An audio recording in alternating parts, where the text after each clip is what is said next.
ఈ రోజు తెల్లవారుజామున పల్నాడు జిల్లా ఎస్పీ కంచి శ్రీనివాసరావు ఐపీఎస్ ఆదేశాల మేరకు నరసరావుపేట రూరల్ పోలీస్ స్టేషన్ పరిధి ఎస్ఆర్కేటీ నందు కాటన్ సెర్చ్ నిర్వహించారు పోలీసులు. నరసరావుపేట డీఎస్పీ నాగేశ్వరరావు ఆధ్వర్యంలో నరసరావుపేట సబ్ డివిజన్ పరిధిలో 4 సీఐలు, 14 మంది ఎస్ఐలు, పోలీస్ సిబ్బంది మరియు ఏఎన్ఎస్ సిబ్బందితో కలిసి నేడు తెల్లవారుజామున 4:30 గంటల నుండి కాటన్ సెర్చ్ నిర్వహించారు. ఈ కాటన్ సెర్చ్లో భాగంగా సరైన ధృవీకరణ పత్రాలు లేని 41 మోటార్ సైకిళ్లు, 1 కారు, 1 ఆటో, 10 రాడ్లు, కత్తులు పోలీసులు గుర్తించారు. నరసరావుపేట రూరల్ పోలీస్ స్టేషన్ పరిధిలో ఎలాంటి అవాంఛనీయ సంఘటనలు జరగకుండా ఎస్పీ ఆదేశాల మేరకు కాటన్ సెర్చ్ కార్యక్రమం చేపడుతున్నట్లు డీఎస్పీ వెల్లడించారు.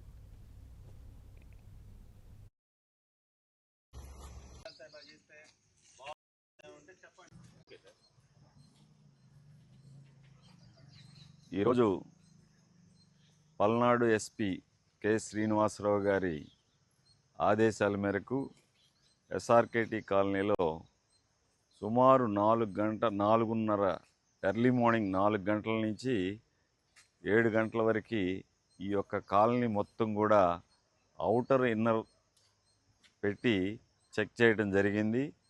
సుమారు ఒక 4 సిఐలు, 14 మంది ఎస్ఐలు, దాదాపు సుమారు ఒక 100 మంది మన కానిస్టేబుల్స్ మొత్తంతో ఈ యొక్క చెక్ చేయడం జరిగింది. ఈ చెక్ చేసినందువలన సుమారు ఒక 43 వాహనాలు ఏమీ కూడా డాక్యుమెంట్స్ లేకుండా ఉండటం జరిగింది. అందుట్లో 1 కారు, 1 ఆటో కూడా ఉండటం జరిగింది. అదేవిధంగా సుమారు ఒక 10-15 ఈ క్రోబార్స్ కానివ్వండి, గొడ్డళ్ళు కానివ్వండి, నైఫ్స్ కానీ కూడా దొరకడం జరిగింది.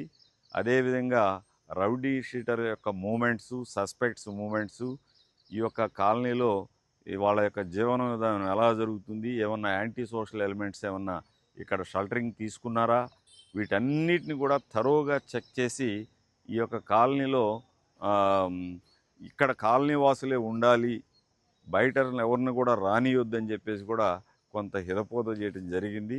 కాబట్టి ఇలాంటి చెక్స్ భవిష్యత్తులో ప్రతి కాలనీలో కూడా జరుగుతాయి. అదేవిధంగా ఈ కాలనీ వాసులకు కూడా మేము హెచ్చరించేది ఏంటంటే, బయట వ్యక్తులను ఎవరిని కూడా మీరు ఇక్కడ రానియొద్దు. అదేవిధంగా ఇక్కడ మాకు చాలా కంప్లైంట్స్ వస్తూ ఉన్నాయి.